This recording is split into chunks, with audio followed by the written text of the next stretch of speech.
Hello. So I wanted to make a beginner guide video because Warframe is a very, very difficult game to get into.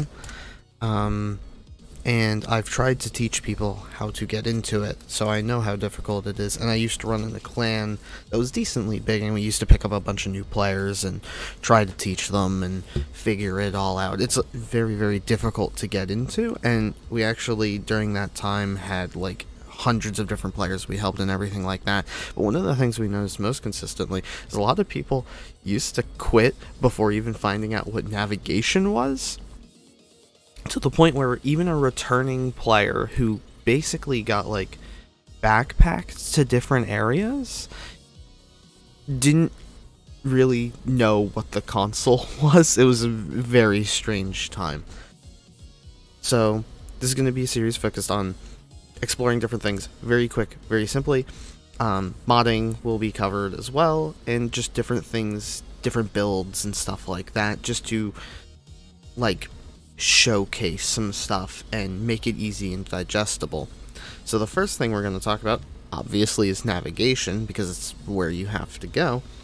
So basically, when you spawn, you're in front of it. If you use your interact key, you'll go into it. It has a bunch of displays. Right now, there's a bunch of stuff going on. There's a Gift of the Lotus, which is a little event they're doing, Fomorian, which is another event, and some other stuff that's going on right now, including some weeklies that I still haven't completed, and then world cycles, and then the Duviri, which is another topic. In here, obviously I have some additional stuff, the Zariman, my dojo, Lua, and the Kuva Fortress is up here now. These are things that you'll unlock as you go through the game and do the main story quests. But for the most part, you'll just be doing, obviously, the solar system planets. So if you go into Earth, a lot of this is, again, not that easily digestible, but enough that you can see what's going on. The Fomorian won't usually be here. That's, again, an event that's going on. And Iron Wake is a story-tied quest. Anything that's marked in white are areas that you've already done. So I've 100%ed the standard star chart, except for some of the new areas that I just haven't touched yet. These will flash a blue. I can actually show that here. These will flash blue when you haven't done them yet. So progression is pretty simple. A lot of your beginning game will be just going through completing these different missions. A lot of these on specifically Earth itself is a lot of the tutorial, like you can learn how exterminate missions work, how fast you can clear them, captures, defenses, so you can kind of stress test like if you like the survivals or anything like that. Excavation is also on here, as well as Cetus and the Plains of Eidolon, which have a unique cycle for Eidolon hunting that you won't get into for quite a bit. But these are also good ways to start, because it's an open world. You can pretty much do a lot of easy traveling and a lot of easy quests just to get the feel of the game as well as the movement, because it's a completely unrestricted zone where bullet jumping and all of that doesn't really matter. And then importantly, you have the junctions. These are guaranteed to give you some items as well as quests. Example, this one gives Northwind Stormbringer, Taxon, the Furus Blueprint, and different stuff. It did change a little bit between, because now you get Dreamer's Bond and then some additional salvage. The quests are pretty simple, and in the beginning of the game, there's going to be quite a few you need to do. One of them is obviously Vor's Prize. That is a main story quest. Size Vigil is for Gara, the Warframe. And then it tells you to use Fusion, which I will cover in a different video when I talk more about mods. Junctions are obviously extremely important, and they do give a ton of different stuff. Mars requires you to go to Mercury, but it also gives you Archwing Quest, Void Relics, and other stuff that we can talk about at a later date, including Heart of Deimos, because it is directly on Mars. So every area has at least 1 or 2 junctions, I think with the exception of like 1 or 2. So, Cleartone Waves, defeat Jackal, Fossa, rescue the hostage at Linnea, and then it gives you Once Awake, which is a main story quest, Howl of the Kubrow, which allows you to have pets, and then also the Bolter weapon blueprint. All of these are, you don't need to 100% the world map. You can honestly just look at the junction from RIP, see what you need to do, and then just fast track your way to them, and that will allow you to rapidly get through the map if that's what you're looking to do, just to open it up and make it more clear to see what you're trying to do, and then you can expand from there. At this top right area, there's quite a bit of icons. You won't have the Railjack icon if you're a newer player. That's quite later in the game. And then the Duviri, which you can begin pretty much the second you start the game, which it is a good new player resource because off of here, I'm going to open it up real quick. In the circuit, you're able to unlock some warframes and get them set up before you should be technically allowed to, including Nidus and Gauss and other frames that are decently difficult to get early game. You can get them pretty fast off of this. It does like require you to do some endless missions, but typically people who play the circuit are sitting there for a while, so you can easily learn a lot about it. Other icons include alerts, which is arbitrations won't pop up for you until very late. You have to 100% your star chart.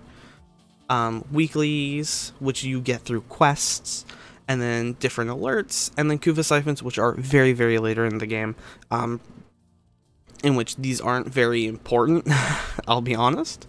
And then also nightmare missions, which are just missions with different takes and unique interactions, like nightmare mode timer, no shields, death detonation.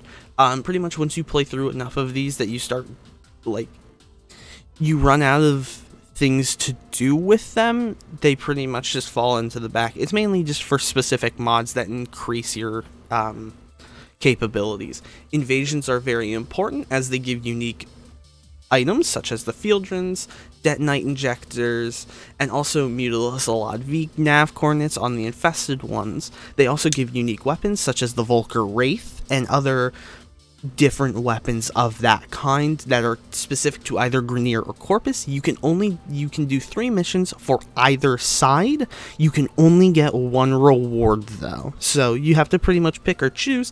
Infested's easiest though, because it's always guaranteed to either be the Grineer or Corpus that you are helping, as obviously we don't want to help the infested. Syndicates, once you unlock these are just quick, easy cash grabs for some of the syndicate standing, usually very low level ranking. Void Fissures, which you will unlock going into Mars, are different types of missions that range from Lith, Meso, Neo, Axii, and then the Requiem Fissures in ranking. That's a different video that I'll talk about, just like cracking relics and all that kind of stuff. And then these last 2 are Sorties and Archon Hunts, which you won't have for a while because they are limited to past 2 different main story quests. By the time you get them, you should be pretty familiar with the game. But yeah, that's pretty much how the map looks and what you can interact with. One of the things that used to scare a lot of players when we were teaching them is the levels. So on Earth, I can zoom in here, E Prime has a level 1 to 3. However, if we come over to Mercury, it has an 8 to 9. Level doesn't mean anything in relation to your Warframe. It's basically just how aggressively the enemy is scaling. That's what leveling means. So we have a cap of 30, they have a cap that goes way past that. It's only their stats that change, so once you start to mod properly, once you get weapons and frames that you're comfortable with, you should be able to push past any level, really. Upwards of hundreds if you stay in a survival or a defense or anything that long. Navigation can be a little confusing and a little overwhelming when you first look at it, but once you start just going from mission to mission to mission. Once you start unlocking story quests, that you can further your understanding of the game, and once they get past that initial hurdle, the game does kind of open up. Modding obviously is another big standpoint, but navigation, as long as you understand this, for the most part, you should be able to get in, at least dip your feet into the game, because the game's beginning does not require you to do a ton of min-maxing and thinking very hard about your build, as enemies are very low level, that you should be able to get through it while still trying to figure out the game's mechanics, because mechanically it's pretty deep. So yeah, I hope this helps anybody who's just starting, at least explaining it a little bit to more or less make it clear, because there's not really anything that makes it clear in the game. Obviously, any frame choice is really good. If you see something that you like and you think is cool, do play it. A lot of the frames do have niche uses, but if you are having fun with them and you're just trying to get into the game, pick a frame that you think looks cool. Pick a weapon you think that looks cool. If you like bows, tons of the bows are really cool. If you think a shotgun is fun, tons of the shotguns are really good. And they can clear any content as long as you want to try to. And that's what matters.